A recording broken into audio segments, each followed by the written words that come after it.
Right, so what we're going to look at now is one of the case study questions that comes into the Level 3 Advanced Technical Hairdressing Diploma. We've got a sample question here that's come from a previous paper from a couple of years ago. And the scenario is that Nadia has long, fine, natural strawberry blonde hair with 25% white, mainly around the front hairline. She has returned from her summer holidays and wants to reinvent her look. She requests a mid-length, vibrant, multi-tonal fashion look. Discuss options for achieving the look, taking into account a variety of considerations.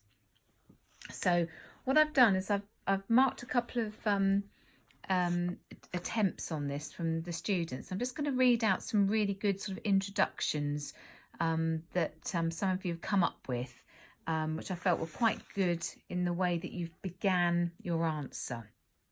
So the first one is saying here, during my consultation with Nadia, I would carry out a porosity and elasticity test to check the condition of the hair before any colour services are carried out.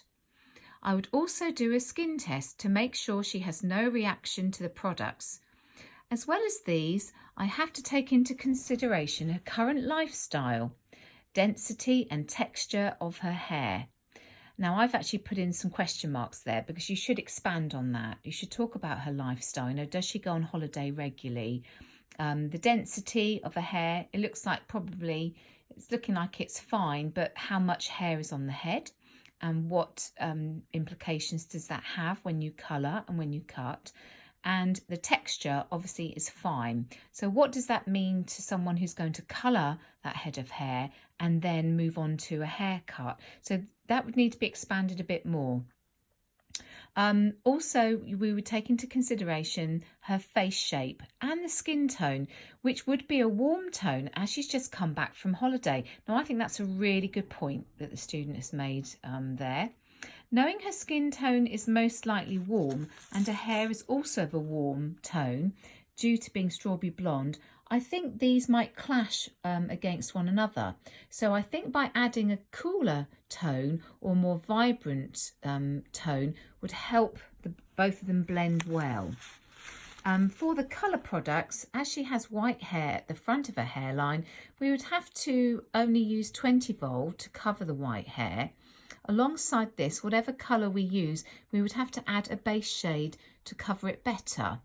As she would like a multi-tonal look, one option I suggest is to do an all-over colour, then pick out rows of highlights going up the head to avoid, to add in a vibrant pop of colour such as red or purple.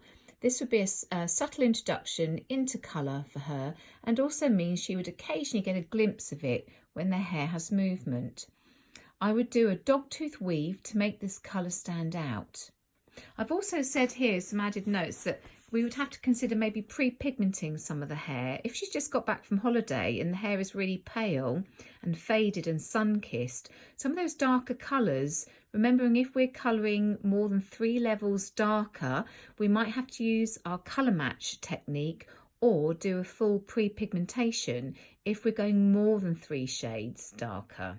Okay, so between 1 and 3 shades it's colour matching, and more than 3 shades it would be a proper pre-pigmentation with a quasi colour. Student moves on to say that another colour option is to add some highlights to her, to add, what is it saying here, to have blonde highlights also as a contrast against her strawberry blonde and give it a tonal look she wants.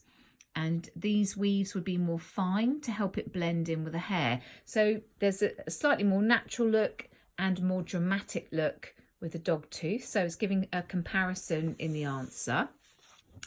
For the cut, Nadia would like to change her long hair into a mid-length style. So for this, the techniques the student's saying that she would like to do is a 1-length club cut to get rid of the length she doesn't like. And this would help the hair appear fuller for her as the hair is fine.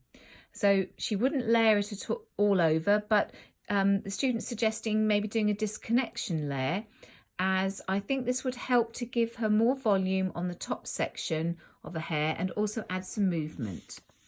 One tool I would use to cut the one length is clippers to give me a blunt look, and I would choose these as I think it would help her hair look thicker. As for the layers, I think I would use a razor to make them rather choppy against the blunt cut, which I think would help add more texture than just using scissors. The student then goes on to say, for aftercare recommendations, they would recommend the client to use L'Oreal Vitamino shampoo and conditioner at home to keep her hair healthy and the colour vibrant. You could also say that this would close the cuticle and add shine as well. And she'd also recommend her coming back in 6 to 8 weeks for her colour to be refreshed if needed, and also to recut the hair into that style as it would be grown out, so it wants to be kept as quite a strong shape. As she may be having a large colour change, this can also be damaging on the hair, and so when she next comes in, she can add, we can consider adding Smart Bond into the service to help repair the hair, as well as coming in for conditioning treatments regularly. And depending on how she would like her hair blow dried or styled, I would show her an easy way she can create the look at home if she likes it. So my question to the student is, well, what would it be? You'd need to explain that a bit further. So I thought this was quite a good overview on how this particular student would actually approach this case study question, and hopefully try and sort of get herself into a higher banding of marks. Just going back to the beginning of the of her answer regarding the white hair, she had mentioned about using a corresponding base shade, but also we might need to consider pre-softening the white hair to enable the target colour to penetrate and get good coverage over that hairline area. So hopefully that's something that they would consider as well. So not a bad start, considering that was sort of a first go at a case study question. So hopefully that will give you an idea of the kind of flow you need to be aiming towards.